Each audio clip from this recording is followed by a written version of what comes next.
Okay, here we are, another Thursday night meditation class. A couple people I haven't seen for at least a few weeks. I want to give you an opportunity if you have a pressing question. Otherwise, I'm just going to go in and talk about Bagua Zhang. So raise your hand if you have a question that you wanted answered that you came in for tonight. Otherwise, we will just get started.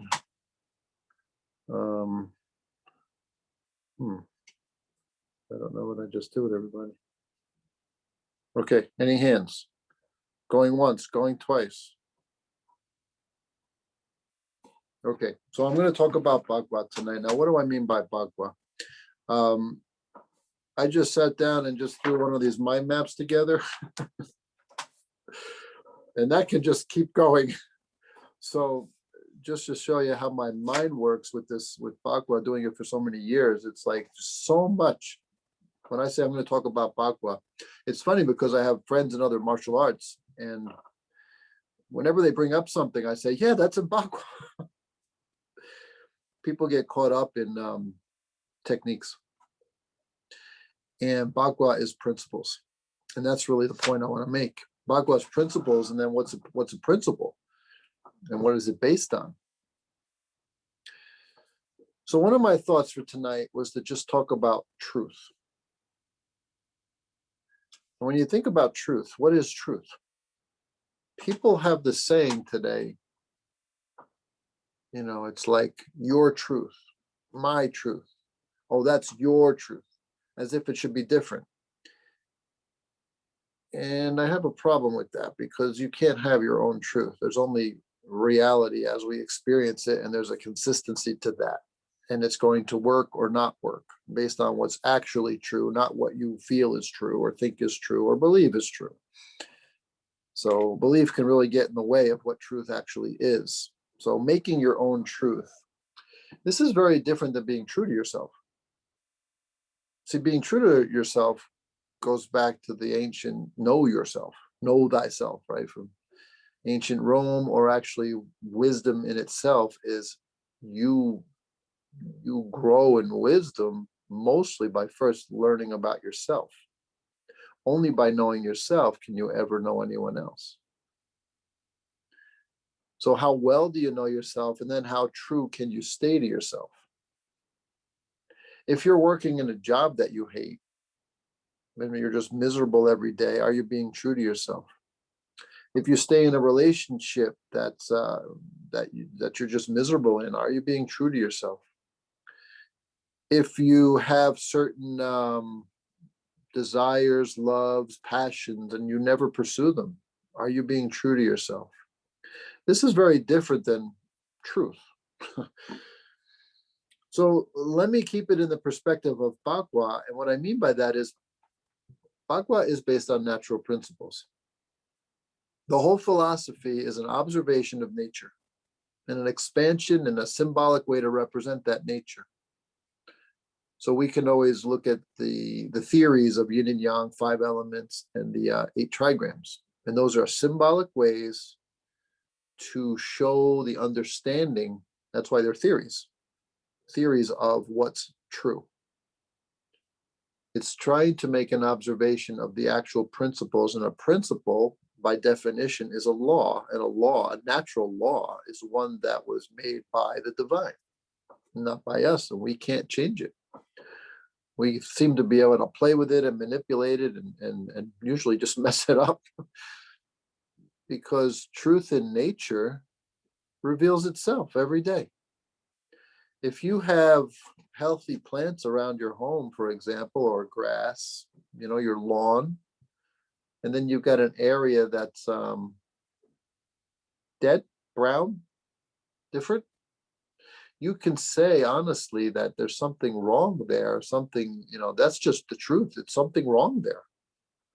And where it's growing beautifully and growing faster and longer, it has in abundance everything it needs. So in nature, everything works because it can't argue, it can't change what's true. You can't have a truth for the squirrel that's different than a truth for the rabbit, that's different than a truth for the deer, that's different than a truth for the tiger. Yes, they have a very different experience of this world, but each has its own perspective and then has to live in a way that works for their body, their strengths, their weaknesses. But that's not a different truth. That goes back to being true to yourself. The squirrel is not going to be able to take down the lion and eat him. That's just the truth, and it doesn't matter how you feel about it. This isn't fair. We have to have equality and equity. There's things you have to be careful. You're fighting against things that just what is. The deer's not going to run after the lion either. The deer is made in a way that it is prey. And the tiger is made in a way that it is a predator. The deer is going to be vegetarian. It's just natural for them to eat plants. And the tiger is a carnivore. So they need to eat that. If the tiger tries to become a vegetarian, they will get sick and die. It's just the truth. It doesn't matter how you feel about meat. If the tiger doesn't like meat, it doesn't matter. The tiger has to have meat and all the rest of the animal along with it. So this is what I mean by truth, and this is what I mean by Bagua principles. Bagua wants to follow the truth. And there's many ways to look at that. So Bagua Zhang is a martial art. So you have this self-defense aspect, you have this fighting aspect. And what's in the martial art side, the self-defense side? We talked about this a bit when I was there in person. You have to know how to use your body to move your hand and control your hand so that you can make power. You have to be able to move in a way to be faster. You have to be able to take on all these different punches, kicks, throws, locks, controls. This is all part of the martial side of the Bagua Zhang. And that is where you need technique. But technique without principle doesn't get you anywhere. So it doesn't matter what martial art or fighting or combat sport you're doing, it still has to follow the same principles that Bagua follows. And what do I mean by that? See, Bagua Zhang is a very unique martial art. It's known for its footwork. It's known for fast combinations. It's also known especially and recognized for circle walking. Why circle walking? How did that even come to be? Well, in the most simplest way to explain that, because I didn't want to get in depth in any one subject, I really want to show a little more of an overall. Just the way things in nature also have a cycle. And ancient Taoist practices of focusing on a center point while moving created this possible origin of circle walking. Could possibly be tied into, I actually forget what that's called. We did it at one of the retreats where you walk through a maze. It's a circular maze, labyrinth. And walking the labyrinth is a spiritual practice. It's a meditative practice. It's a moving meditation. So circle walking is a moving meditation. What does it have to do with martial art? Well, it has to do with moving rather than staying still and being a stationary target, for example. It's also teaching you how to root your body while moving. What does that mean? It means maintaining posture and structure. So no matter what angle you need to use your art from, you're very powerful. The body is sound, right? It's not weak. It's not off balance. It's very solid. So one thing about Bagua Zhang, when the name Bagua means change, the art Bagua Zhang is the art of change for martial purposes as well. So speed, power, targets, how many things can you think about?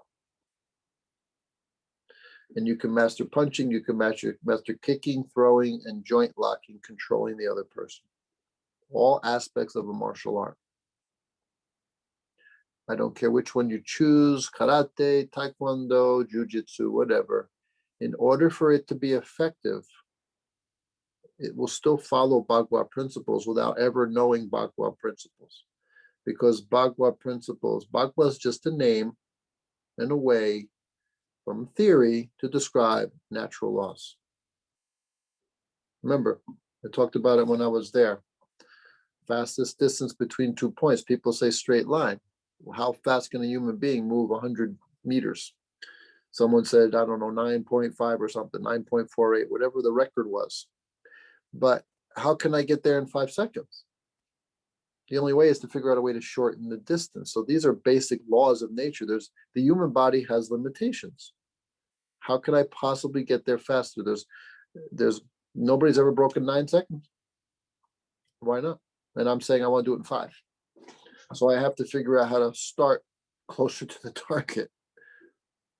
And so we actually have a saying: use your closest weapon to what's open and its closest, the closest target, rather than taking a big step through with your backhand, all this power.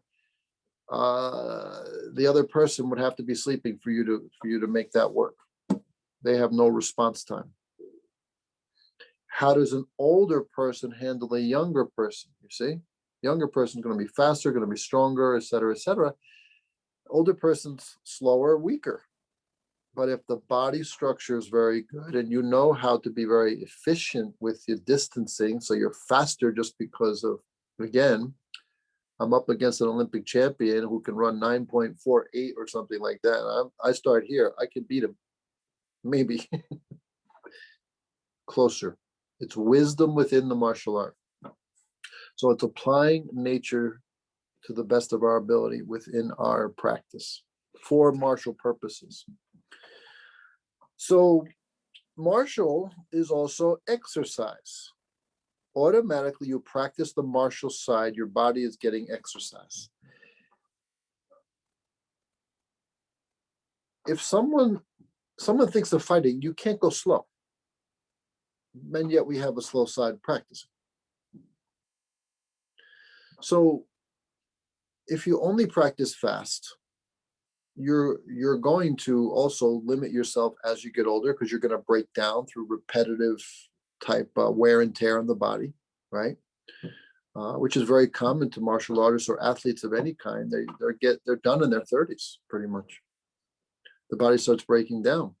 But the Chinese martial arts, Bagua Zhang, Taiji Chuan, Xingyi Chuan, Liu Bafa, Tongbei, these are martial arts that were more balanced, they had a fast side and they had a slow side.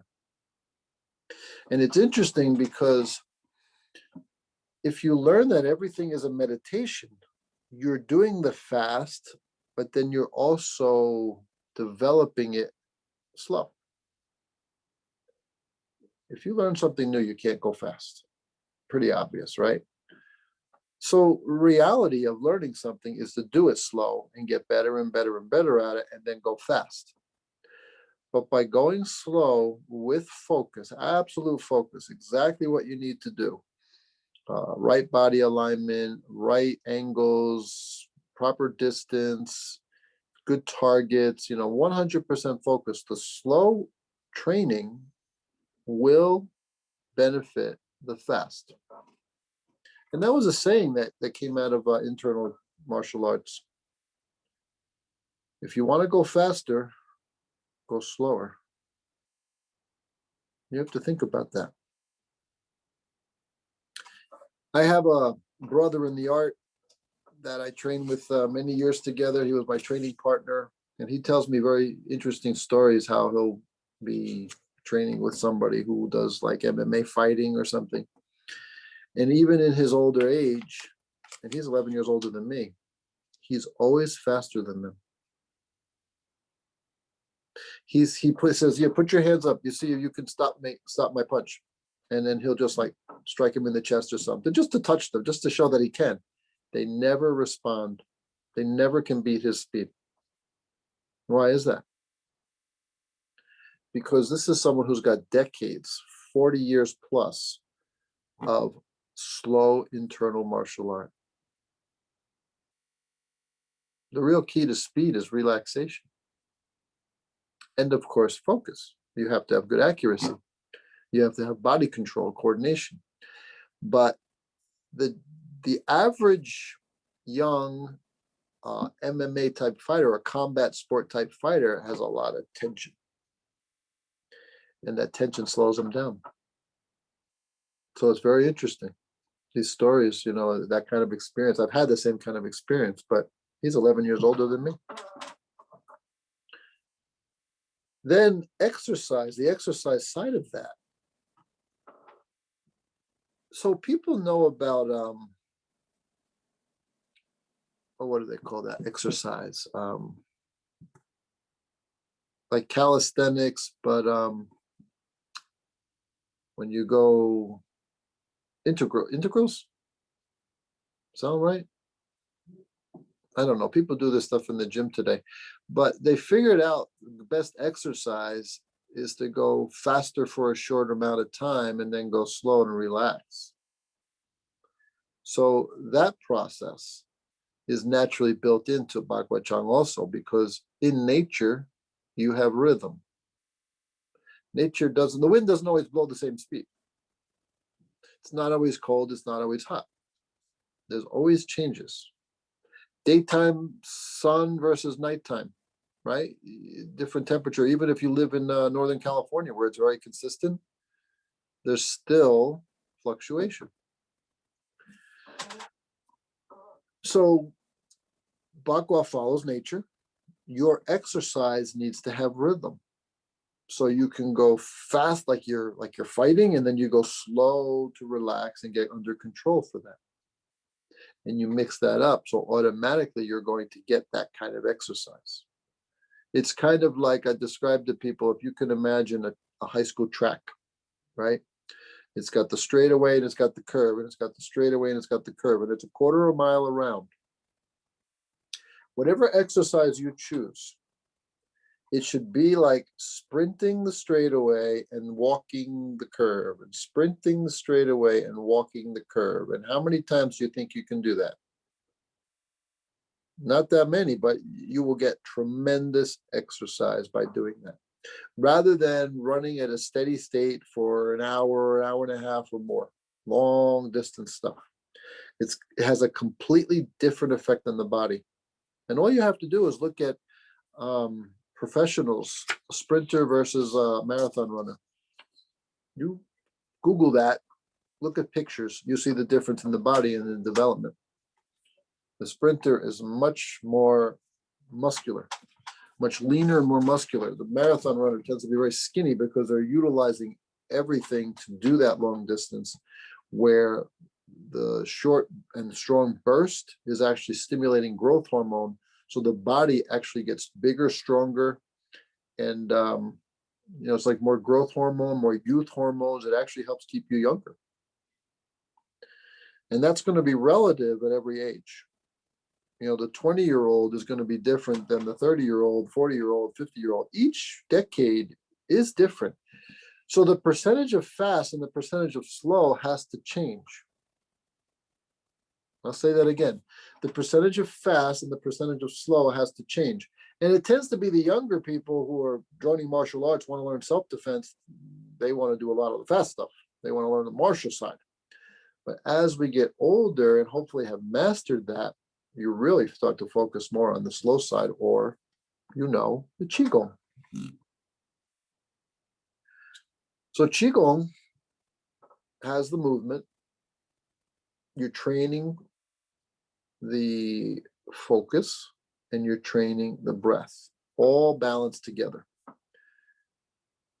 And that goes into automatically how you use your body when you go fast.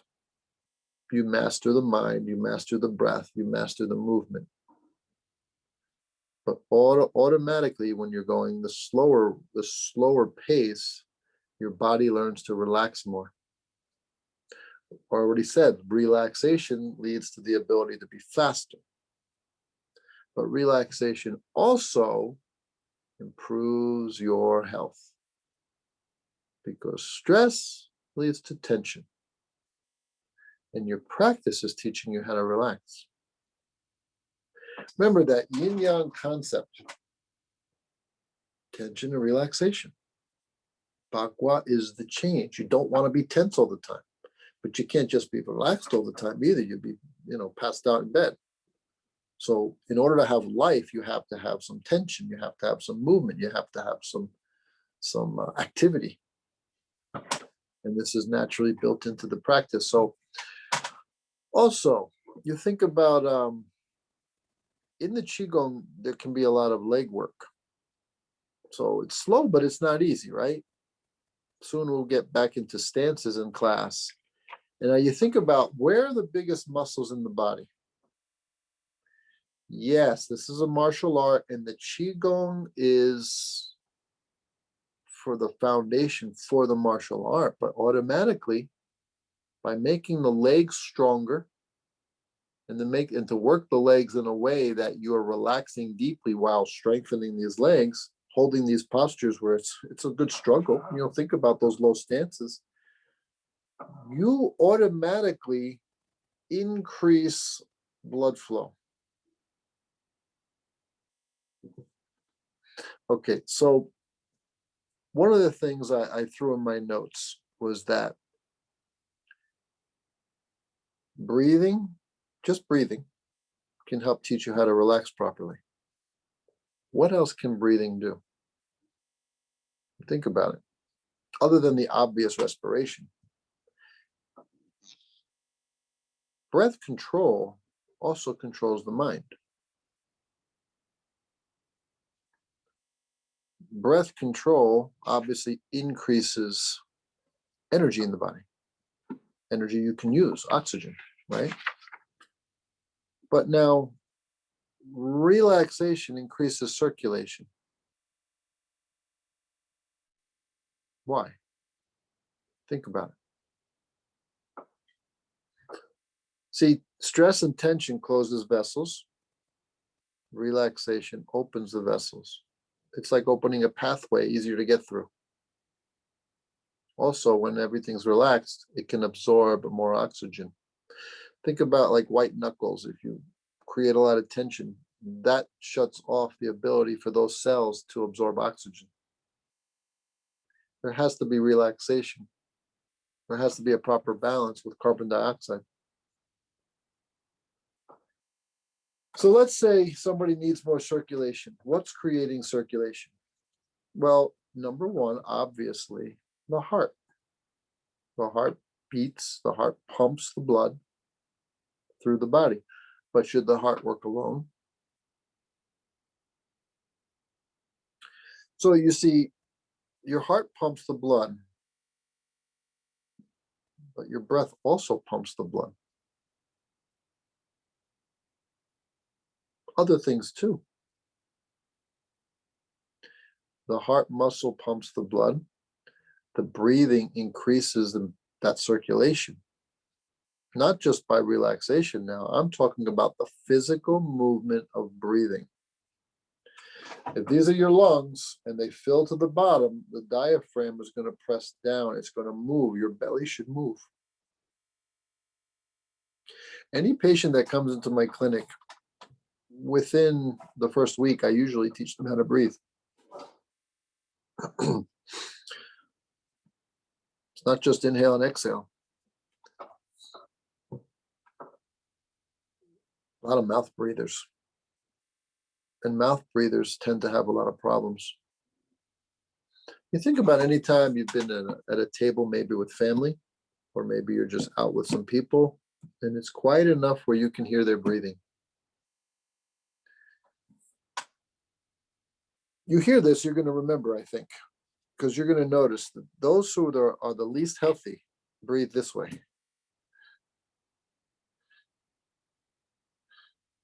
You hear it and you see it.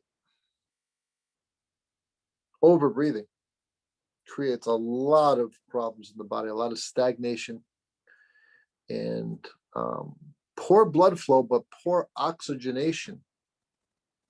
The oxygen can't get into the cells when you breathe that way. You have poor relaxation, and so the circulation is not really accomplishing what it's meant to accomplish. So breathing in a way where the diaphragm pushes down, the lungs expand downward. It's 5 and 6 times more respiration, but also you're pressing down into your organs. The big artery behind the organs, the aortic artery, the big one is how you feed the bottom of the body, and all the organs in here, all feeding off of this. And so the proper breathing and the dantian, the belly expanding and contracting naturally, is going to help also. It's like heart pumps and then the breathing pumps, you see? Continues helping the blood to circulate. What else? Movement. Movement circulates blood and lymph. In fact, the lymphatic system doesn't have a pump, so if you don't move, your immune system's a mess, really, because your body can't detoxify much. But the blood flow, when the muscles contract and relax, automatically it increases blood flow. So now back to the Qigong in the legs. Where are the biggest muscles in the body? So if you get real good with the stance training Qigong, you are doing your heart such a favor. You are completely changing the work your heart has to do. Your body is starting to work like a team. So you got the heart pumping the blood, that muscle. You've got the physical movement of breathing deeper, so your diaphragm also pumps blood. And then you've got movement, your exercise, your big muscles working to bring blood back to the heart. You think about that. In fact, most of what I'm talking about helps improve your circulation primarily through the venous system. The heart pumps, that is powerful. That's why if you ever cut an artery, you're in trouble, because the bleeding is going to be profuse. But the heart is not designed by itself to bring it all the way back to itself. That's where the breathing is helping to increase circulation, and that's where the movement and the bigger muscles contracting squeeze the blood back through the veins, up back to the heart.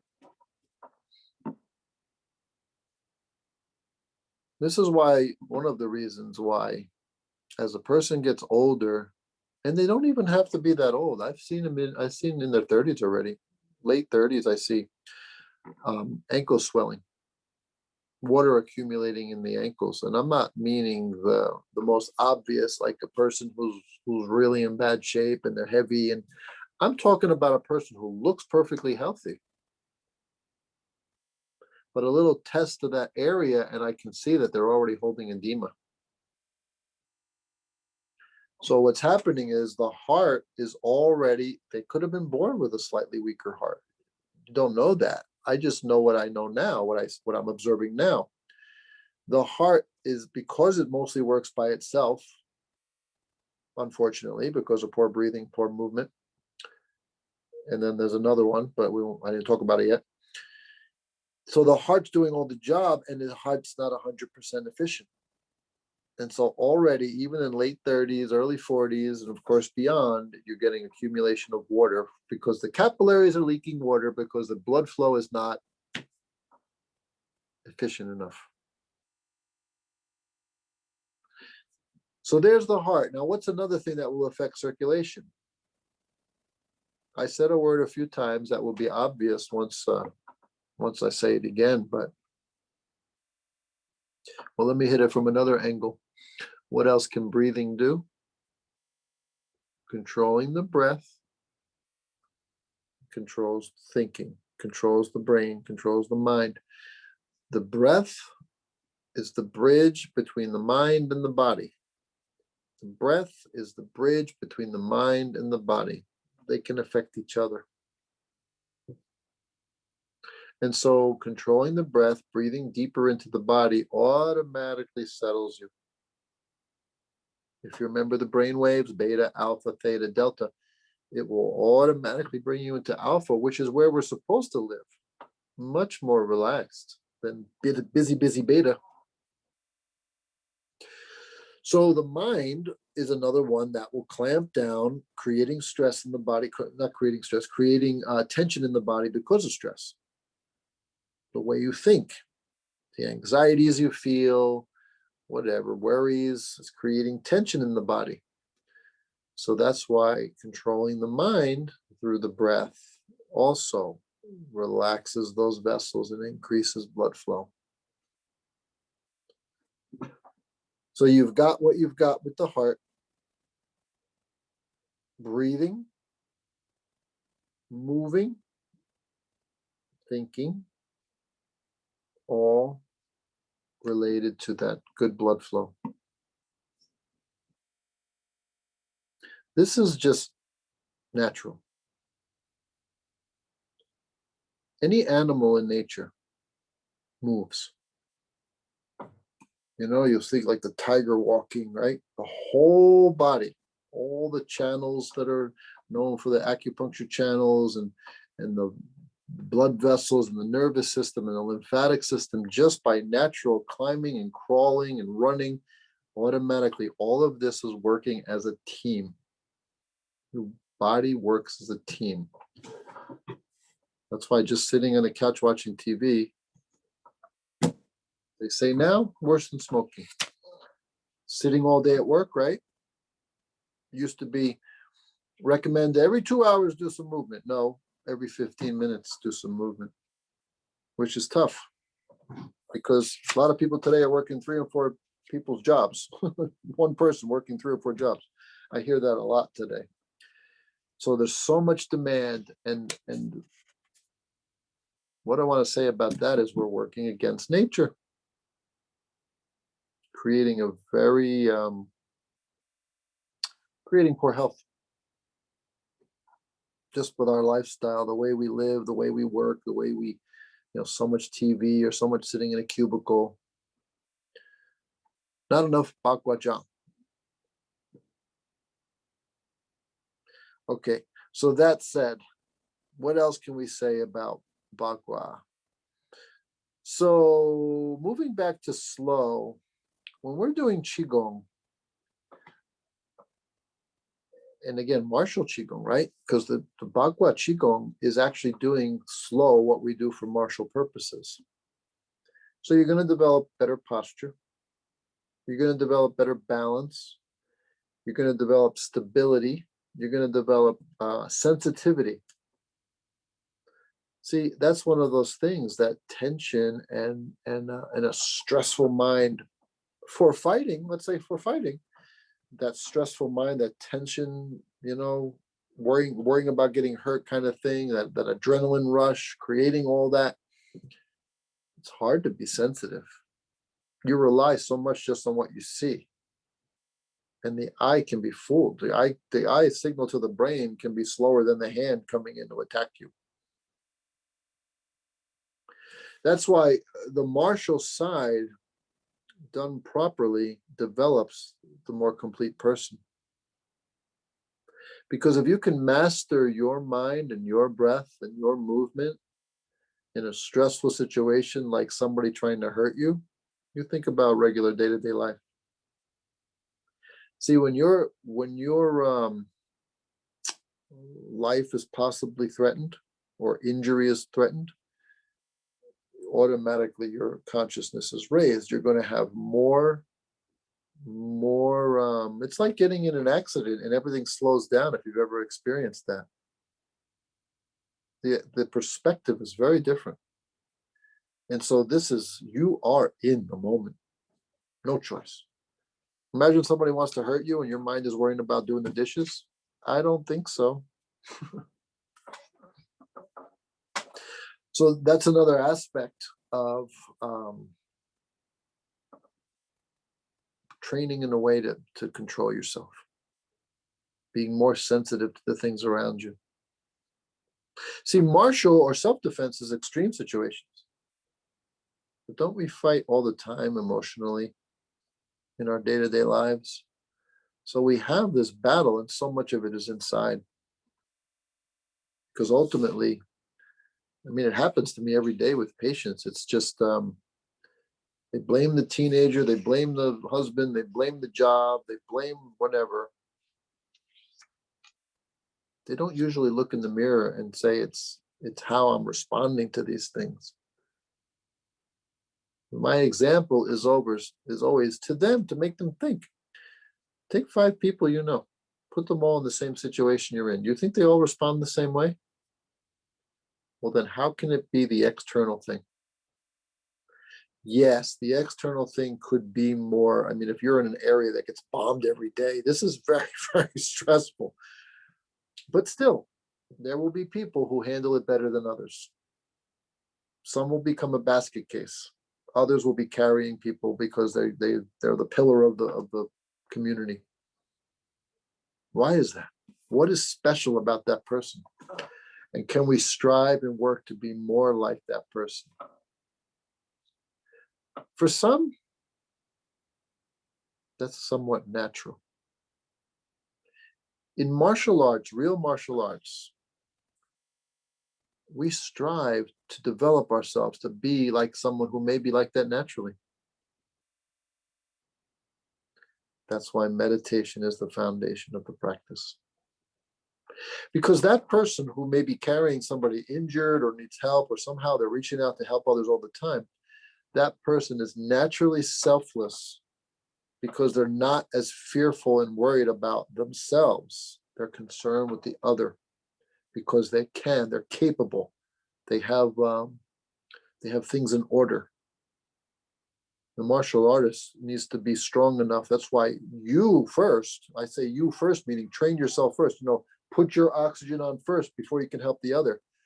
When you're strong and centered and clear, right? Clear-minded, you can help others. But if you're a basket case, how are you going to help anybody else? If you're weak, if you're sick, how are you going to help anybody else? Bagua Zhang makes you stronger, more centered, more in shape, right? Physically fit, more capable, and more relaxed, even under duress. More relaxed than you would be without the practice, is what I'm saying. Because if you regularly practice, whether you're sitting on a cushion or walking the circle or sparring, and all of it has a meditative aspect where you can tie yourself into this habit of being calmer, more centered, and not have all these extraneous thoughts. You're in the moment. That's automatically going to be better than if you're not. You've created a habit of a more meditative, in the now mind. And that just works no matter what the situation. I don't care if it's with your spouse, with your children, at work, bosses, employees, employers, it makes you be able to deal with that better. You're not a nervous wreck. And then just what comes to mind is, what's that worth? Sometimes I think people forget when they practice or don't practice.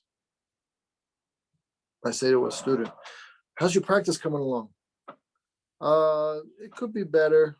Okay, it could be better. You're practicing every day? Oh, no. Are you practicing? I don't even have to ask every day. Are you practicing? Yeah, not as much as I should. Are you meditating? Not as much as I should. Why not?